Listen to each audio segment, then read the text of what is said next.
Good morning, good morning, good morning, y'all. Listen, it is such another amazing day to be alive. Like I always say, today is a great day to be great. That's every day. So when you have that mentality, and you go from that mindset, honestly, know that you'll win that day. No matter what happens, if you go into it with that, like today is a great day for me to be great. Say that every day. I promise you, you'll see something different. Well, y'all know what time it is. It is Baltimore Spotlight. One of the things that I said, right, is I said, no matter what I do, where I go, I'm always going to shine a light on somebody from Baltimore. God made me, but Baltimore streets created me. And so I'm always giving back. I'm always making sure that my brothers and sisters get the light shined on them like they supposed to and like they should. So, I got today my little sis on here. Listen, I ain't even gonna lie to y'all. I can't even remember how me and Sharrie met. Right? I think it was something on. We were doing some movies or writing or something, and I kept seeing this little sis come up on my timeline, and I was like, "Oh my gosh, she hungry." Like, yeah, and I was like, "I think I asked you, didn't I, Sharrie?" I was like, "How old are you?"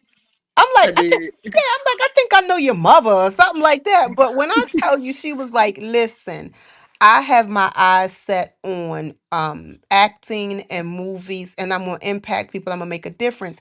And I mean, I ain't gonna put your age out there. I know how old you are, but I'm like, this is a young lady in Baltimore, a filmmaker, y'all. And listen, when I tell you, I follow a lot of what she do, probably more than what she know.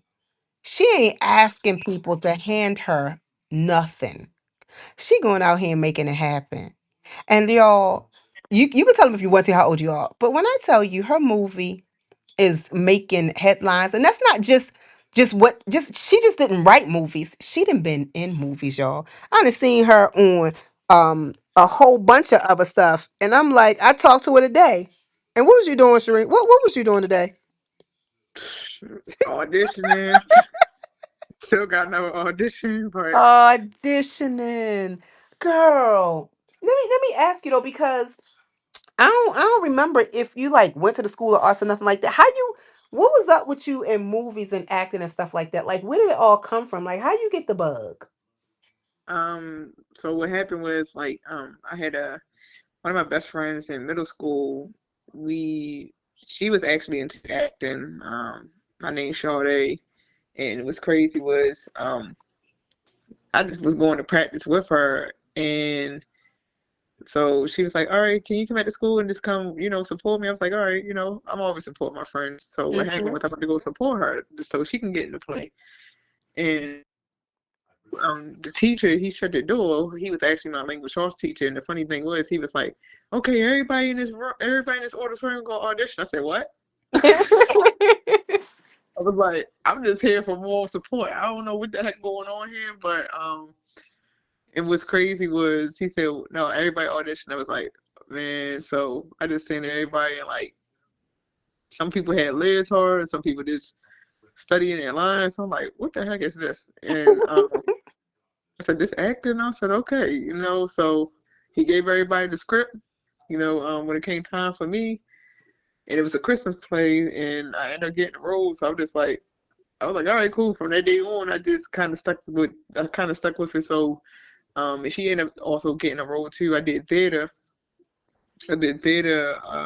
for years before I decided to do TV and film. So, I mean, theater, I don't have really time for it in my timeline right now, but I will Mhm. say that um, I told my agents and all them the other day, hey, I would love to do Broadway and all that, but it's not happening right now in my timeline. But if you got like a reading play or a play that they only need me for a day, sure, I have no problem doing that. But it's just and that's how it transfers over to what I do in like TV and film. So that's why I'm very good at improv and stuff because I have the theater background in me. But the crazy thing about it is and I wanted to just go back here for a minute because when I say we shining a light on Baltimore people, you said something that Baltimore is really not known for. You was like, I was just going to support my friend. Man, oh man, when we look at stuff in the news and hear about Baltimore, support is not one of the words that be coming out of people's mouth. You understand what I'm saying? But I had to go back to that because you was like, I was just there for moral support. Because why Baltimore people do that? We support each other. I'm just saying, right? And so, like you said, you good at improv. I don't know if we did anything together background, but I remember seeing you on a lot of stuff. And I remember talking to you, and you was like, for whatever reason, you always got cast like as the police officer or like or Yeah, something in law enforcement. And that's right, right? yeah. It's crazy because that's what um my degree in is like. Because I went to school to be a cop, so I was like, all right, That's I'm gonna right. be a Why you so detective. good at it? So it's just like and so what happened was now I switched over my headshots. I got a branded close Okay. thanks to one of my friends. He started with her years ago, and then he put me in with her. So it's like for 2 years I was going through a lot while filming my movie and personal stuff. But she said, when you're ready to do your new headshots, let me know. And my other headshots got me in, but it looked too much like a cop. And so now it's just like she rebranded me, and now the headshots that I have now, it's kind of like way different. I commend all my headshot photographers. They did a fantastic job. Every last one of them from when I started doing this to now. But it's just each time you have to grow. Right. And now my headshots are actually getting me different stuff other than just cop roles. Like I love to play the cop roles. Don't get me wrong, the cop roles I still love to this day. But I like to be versatile, and that's what I'm kind of known for now. Is A lot I'm of able law to enforcement stuff. yeah, so I'm able to adapt to different roles now. So I like playing like dark comedy, dark a lot of dark roles like, and then I also switch over to comedy because comedy is the best medicine. So um and that comes with the improv coming, but I just love doing comedy too, and then thrillers and horror and you know any genre that kind of touched me. I kind of just I'm an adaptable actor, so that's just me all around. But that's what I love to do.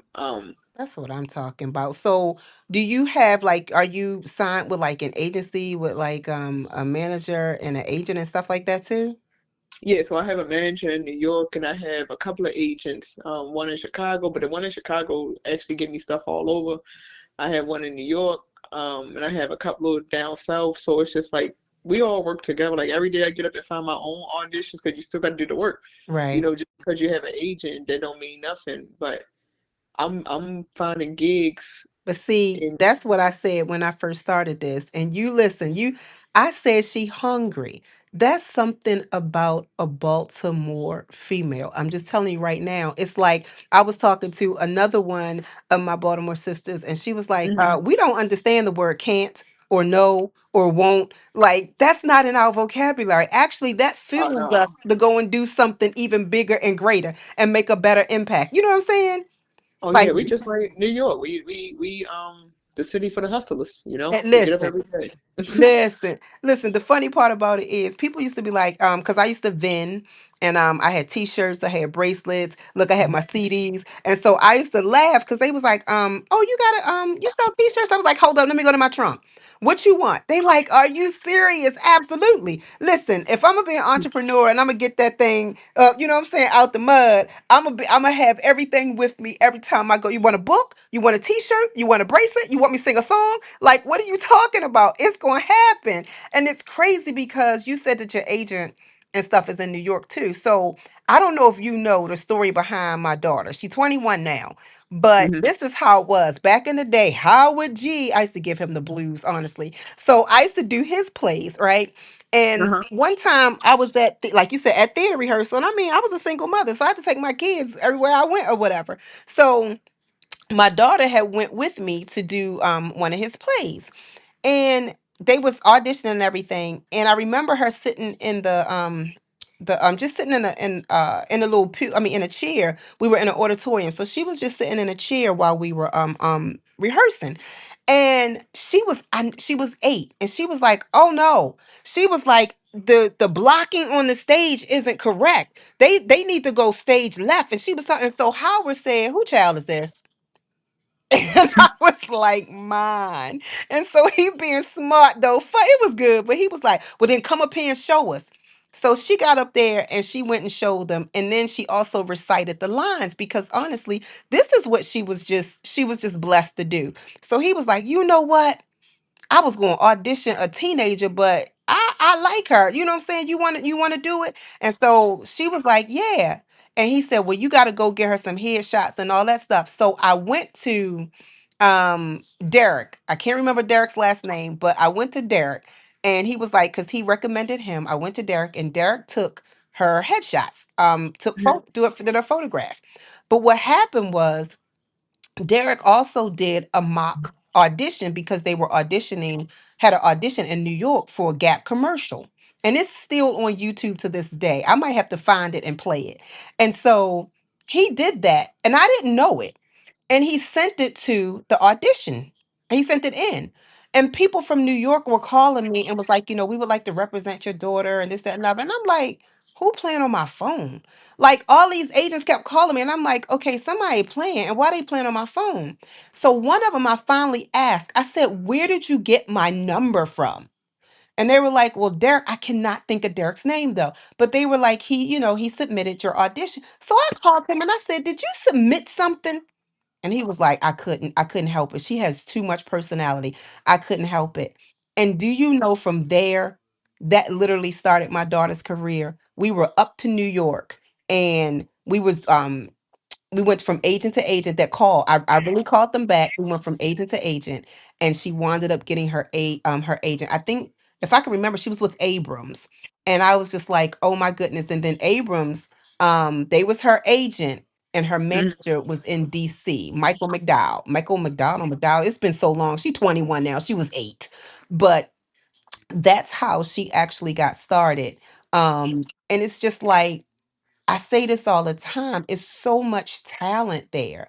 And what gets me sometimes, real talk, is either we're not recognized for our talent, or our talent, some of our talent leave and then don't still rep Baltimore. And that be hurting my little heart. Like, I mean, that's my little personal thing. It's like, oh, why you don't say where you from? It's like so many people that are from Baltimore that other people don't even know. We know the main ones, but it's a lot. Mhm. Like, did you know Nicole Parker Ayers from Baltimore? Yeah, I actually worked with both of them like years ago, thanks to my friend Roxy. Like she, they bought a project here years ago, and I ended up meeting both of them, so it was pretty dope that they shot their project here. Yep. And I can say that she will say that she's from there, but most people don't know that though. Like they don't Hmm. know. They know Mario, they know Jada, they know Monique. You know what I'm saying? Just hilarious. But it's like it's so many more. They know. Did I say Mario? Hmm. Okay, all right. Don't listen. Don't mind me. I'm just saying. So look, but this is what I want to know, right? Because I want you to talk about the movie that you wrote, did you and directed, I think, and listen, and played in, and I want to say how old you are so bad because I'm just so excited and so proud of you. And I tell you that all the time. Maybe not verbally because we don't talk all the time, but I'll be stalking you. I'm like, girl, I'm so proud. Go, sis. Okay, make it happen. Don't I? I'm always on your page saying something because I'm so proud of you. So now tell us about your movie. I did, Dog 048. It was about, 248 time gaps about law enforcement, and it's corrupt. And I had such an amazing cast and crew on it. Their work don't go unnoticed. And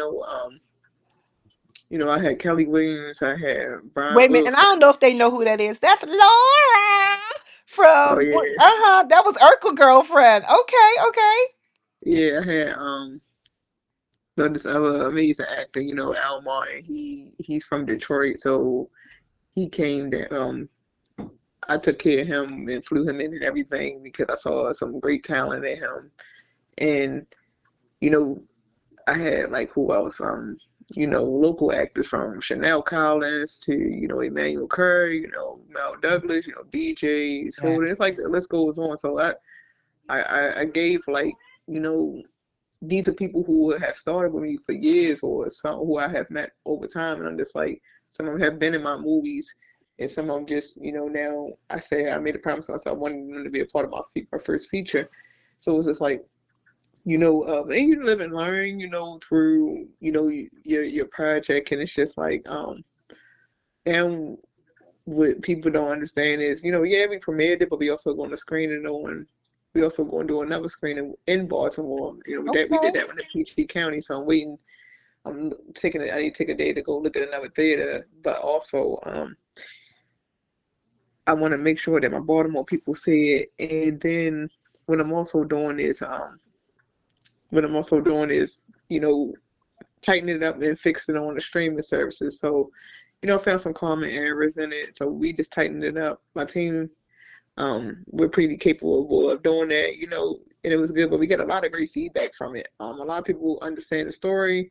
This is one of them stories where I tell everybody, I warn everybody, this is one of them stories where you can't even get up. You missed the first 15 minutes, you might as well just start from scratch because this is one of the movies where it just you blink, you miss something. So it's just like, Right.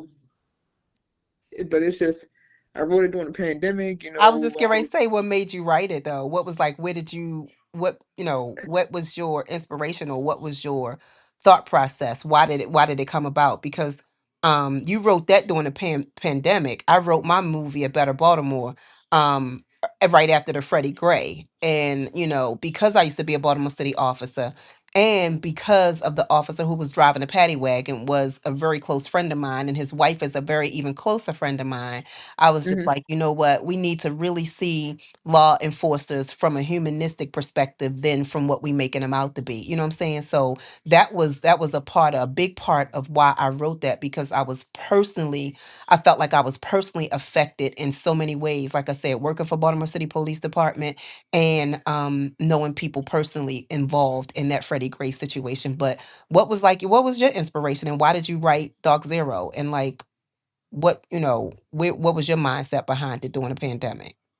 Oh, I mean, I watch a lot of, shows, TV shows, so it's just like, especially crime shows. But I think what kind of, the inspiration of it, it was just like I kind of wanted to shed a light on our city, because we do see like, and I don't get me wrong, I love the ghetto movies, but we do see like a lot of ghetto movies that come from our city, like, Hmm. and so it's kind of like a diversity movie. I mean, I'm not saying like it don't have like the usual crime and stuff, but it's a movie that touches on mental health, a movie that touches Ooh. on, because my character, she's depressed the whole movie. Then I have another character, he coming from the military, so it's like, then also, these cops are working together, so it's kind of like I kind of do like, yeah, you got the FBI, you got the detectives, you got the rookie, so it's kind of like you can't really trust nobody in this movie. You don't know who to trust. So I kind of had the inspiration by just,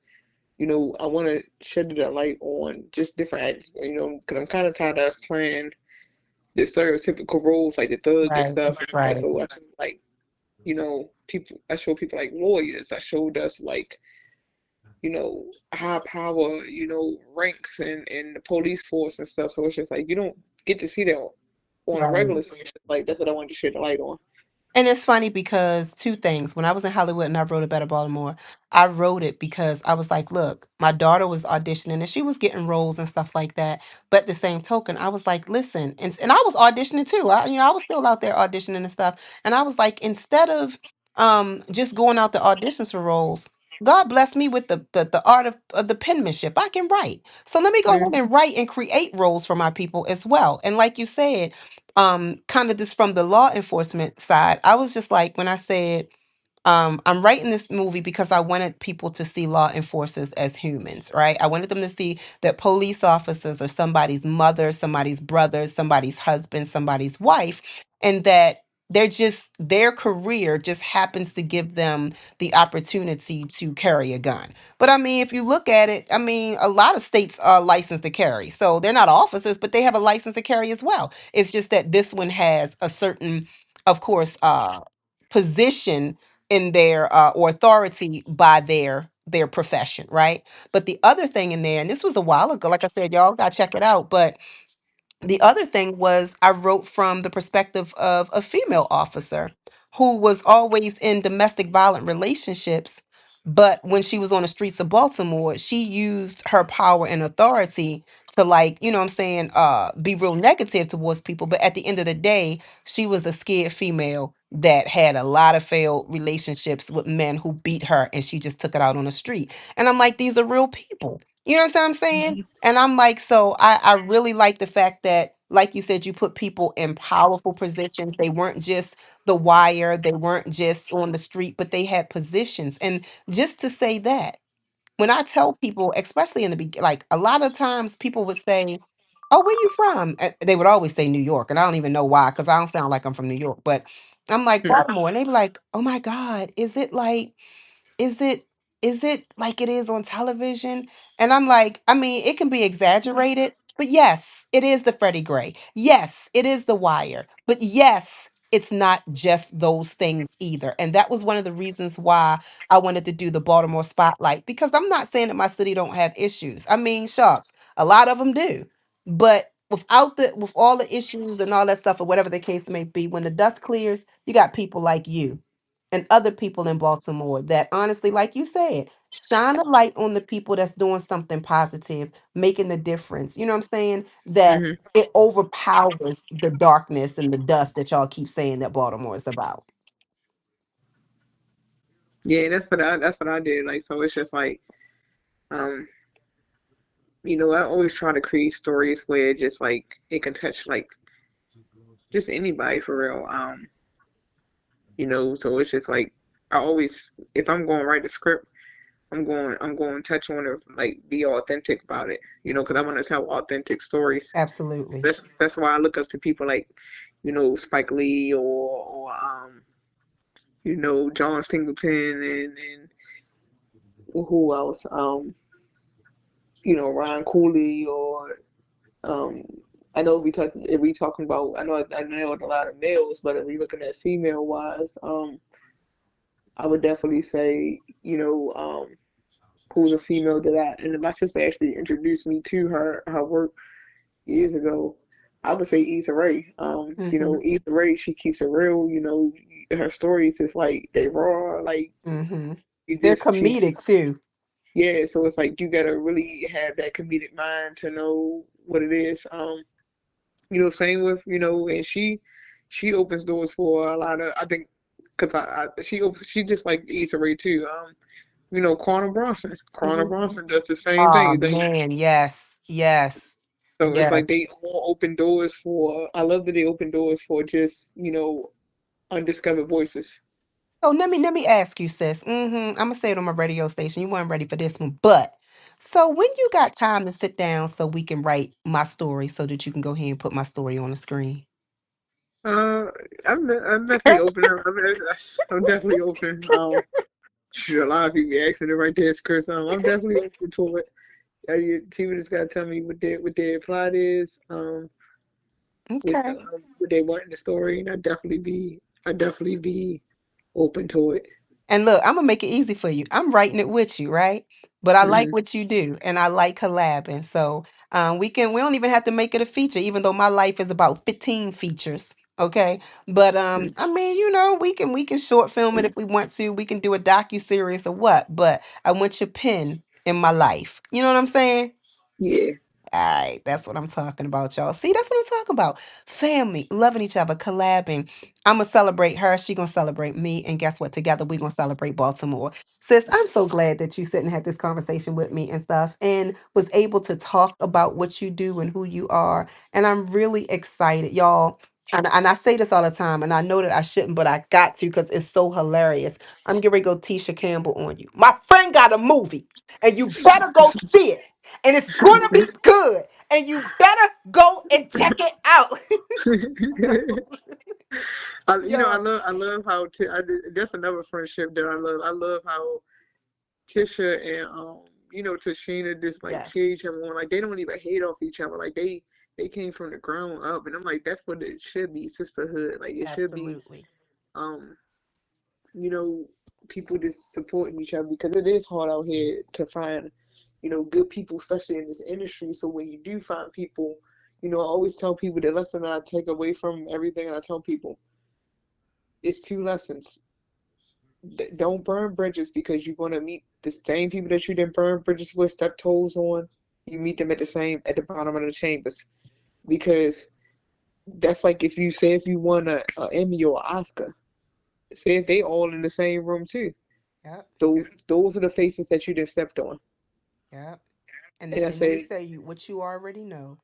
In this industry, sis, it's about who you know, you right? know, It's and who about knows? it's about look, but I'm gonna take it a step further. It's not even just who you know. Who do you have positive relationship with? So it's always it behooves you to be mindful, be respectful, be authentic, be truthful, and actually build genuine relationships. Not because you was in the room with them, not because you're trying to step on somebody's toes to get to the next level, not because you rubbing shoulders because you just, oh, let me. No, it's like literally, like you said, building genuine relationships with people Yep. who will look back and go, you know what?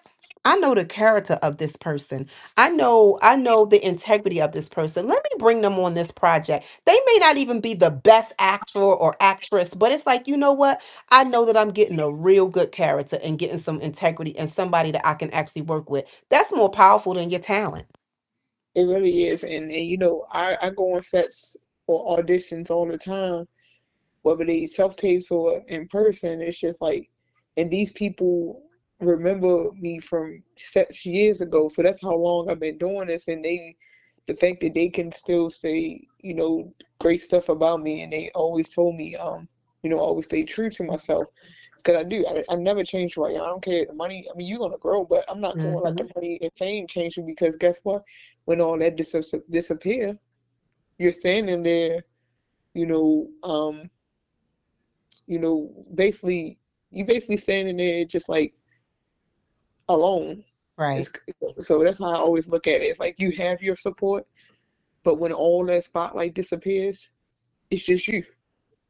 It's just you. And guess what, y'all? It's just her today with the spotlight on her, and it's well deserved. So I want to thank y'all for tuning in and enjoying my Baltimore Spotlight segment with me. Listen, if you know somebody in Baltimore that you like, listen, I don't think they get enough recognition. I don't think people know who they are. I don't think people understand how much they doing and how they making a positive impact for Baltimore. Hit me up. Let me know. I know who I know, but I don't know everybody. Well, maybe I do know every. No, I don't know everybody. So hit me up. Let me know because guess what I want to do? Shine a light on them.